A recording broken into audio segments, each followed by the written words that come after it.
Hi, I'm Simon Cohen, and welcome to my Sydney pad. When you see how many clothes I have, the walk-in wardrobe is without doubt a must-have. And a lot of hats. We have a lot of shoes. I actually don't know how many I have, probably about 70 pairs. I had all this built when I bought the house, but as you can see, we've run out of space. We've got suits. This P. Johnson, which I picked up last week. Very summery, very casual. I'm a little OCD and I like to color coordinate. If it's that blue shirt I'm looking for, I've only got 50 blue shirts to navigate through to find it. See, the entire apartment is herringbone floors, but I got my Sisal carpets just on the staircase. It makes it a little quieter and a little nicer. So this is kind of where I live. None of the appliances in this kitchen have ever been used. Fortunately, I live in Potts Point. There's a million restaurants around.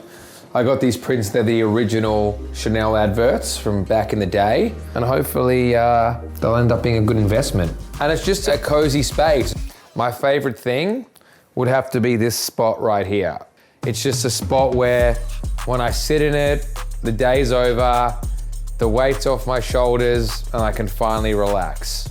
But the piece de resistance is my wine fridge. You never know how tough a day is going to be, so you've always got to have a lot of red. So this is the bedroom. It's where I get to turn off the lights at the end of the day and hit the hay.